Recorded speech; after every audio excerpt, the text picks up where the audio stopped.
Hi everyone, welcome. आज के video में हम लोग जो क्वेश्चन करने वाले हैं वो आपकी क्लास 12th की फिजिकल केमिस्ट्री के फर्स्ट चैप्टर यानी सॉल्यूशंस की एक्सरसाइज का फर्स्ट क्वेश्चन है।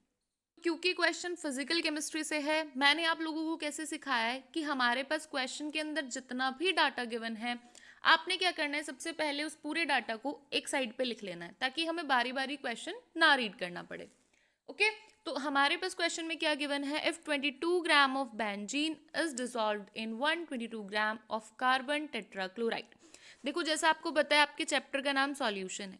सबसे पहले आपको थोड़े से ना बेसिक्स पता होने चाहिए सो दैट आप रिलेट कर सको। सॉल्यूशन किस किस से मिलकर बनता है? एक होता है सॉल्यूट, दूसरा कंपोनेंट होता है सॉल्वेंट। अब ये तो आपने अपने नोट्स में पढ़ा ही होगा कि अगर बाइनरी सॉल्यूशन है तो जो सॉल्यूट है वो वन होगा, सॉल्वेंट भी वन होगा। ज्यादातर केसेस में आपके पास यही गिवन होता है कि जो सॉल्यूशन है वो बाइनरी है। जैसे यहाँ पे गिवन है बेंजीन और कार्बन टेट्राक्लोराइड, दो सब्सटेंस है हमारे पास जिनमें से एक सॉल्यूट है एक सॉल्वेंट है। अब हम कैसे पता करेंगे कौन सॉल्यूट कौन सॉल्वेंट? तो हमें पता है कि सॉल्यूट कौन होता है, जो स्मॉल अमाउंट में प्रेजेंट कंपोनेंट होता है। ओके, सॉल्वेंट कौन सा होता है? जो भी कंपोनेंट ज्यादा अमाउंट में प्रेजेंट होता है उसको हम क्या कहते हैं? सॉल्वेंट कहते हैं। यहाँ पे बेंजीन है 22 ग्राम, ये मेंशन है ना? तो इसीलिए जो सॉल्यूट है वो क्या है? C6H6 यानी बेंजीन। फिर आपके पास क्या गिवन है? CCl4। CCl4 है 122 ग्राम, तो इसीलिए आपके पास जो सॉल्वेंट है वो कौन है? CCl4 है। इतना पता चल गया। अब आपने डाटा लिखना शुरू करना है। आपको सॉल्यूट और सॉल्वेंट का पता चल गया, तो यहाँ पे आपके पास मास ऑफ बेंजीन, आप मास को हमेशा W से रिप्रेजेंट करते हो, तो मास ऑफ C6H6 कितना है? 22 यानी solvent in grams. Mass of CCl4 कितना है? 122 ग्राम। अब आपके पास सॉल्यूट का मास है और सॉल्वेंट का मास है। आप यहां से सॉल्यूशन का मास निकाल सकते हो। W सॉल्यूशन कितना हो गया आपके पास?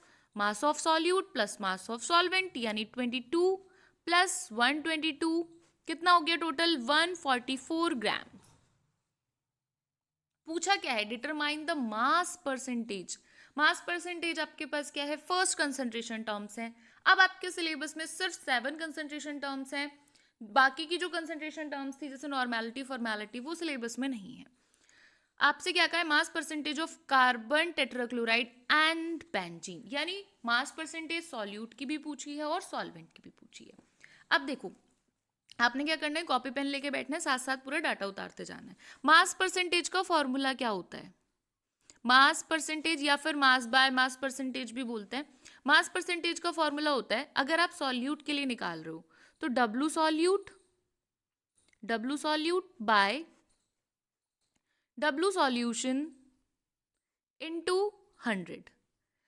अगर आपके पास सॉल्यूट की जो यूनिट है वो ग्राम है तो सॉल्यूशन भी ग्राम में होना चाहिए। जो सॉल्यूट आपके पास किलोग्राम में है तो सॉल्वेंट और सॉल्यूशन सभी की यूनिट मतलब सेम होनी चाहिए। ग्राम है तो ग्राम, किलोग्राम है तो किलोग्राम। वहीं अगर सॉल्वेंट की बात की जाए तो W सॉल्वेंट आ जाएगा बाय W सॉल्यूशन इनटू 100। ये डाटा आप नोट कर लो। फिर हम क्या करते हैं, C6H6 के लिए निकालेंगे और फिर C6H6 के लिए निकालेंगे और फिर CCl4 के लिए निकालेंगे। डाटा आप सबने लिख लिया? देखो, इसने क्या कहा है, मास परसेंटेज निकाल दो। ये हम निकाल रहे हैं बेंजीन के लिए, C6H6।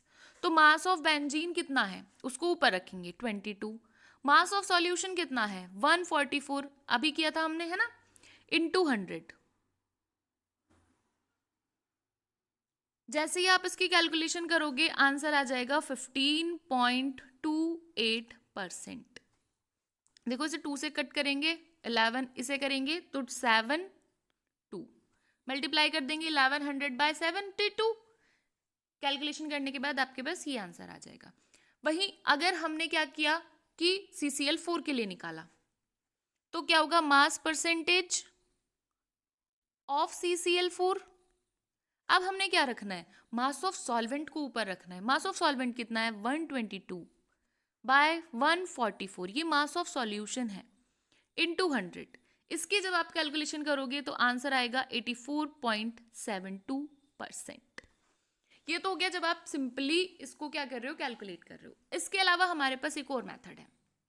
आपको ये तो पता चल गया कि जो आपके पास मास ऑफ सॉल्वेंट है वो कितना है, मास परसेंट ऑफ सॉल्वेंट कितना है, 84.72। आप इसको एक और तरीके से कैलकुलेट कर सकते हो। जैसे आपके पास मैथ्स में होता है ना, आप कोई भी चीज टोटल कितनी लेते हो, 100%। कहीं पे अब मान लो आपके पास एक कंटेनर है, इसके अंदर दो चीजें पड़ी हुई हैं, आपको ये बता दिया जाए कि इसके अंदर एक तो ए है एक बी है, और ये बोला जाए ए जो है वो 30% है, तो आप निकाल लोगे ना बी कितना हुआ, 70%। कैसे पता चला, 100 में से माइनस करके। सेम सीन आपके पास यहाँ है। जैसे ही आपने सॉल्यूट के लिए मास परसेंटेज निकाल ली, तो आप क्या करो, 100 में से उसको माइनस कर दो, 15.28। जैसे ही आप इसको माइनस करते हो तो आपके पास आंसर क्या आएगा, 84.72%। इससे क्या होगा, आप कैलकुलेशन से बच जाओगे। अभी आपको कितनी डिवाइड मल्टीप्लाई करनी पड़ी, बार बार कैलकुलेशन करनी पड़ी, वो नहीं करनी पड़ेगी और आपका आंसर जो है वो जल्दी आ जाएगा। एग्जाम में आप कोई से भी मेथड से करके आ सकते हो, दोनों की अलग अलग भी निकाल सकते हो, ऐसे 100 में से माइनस करके भी निकाल सकते हो, दोनों बिल्कुल सही है। आई होप आपको समझ आया होगा। अगर आपको थोड़ा सा भी डाउट है तो एक बारी वीडियो फिर से शुरू से देखो, और हमेशा याद रखो जब भी आप फिजिकल के क्वेश्चंस कर रहे हो तो आपके पास कॉपी पेन होना चाहिए।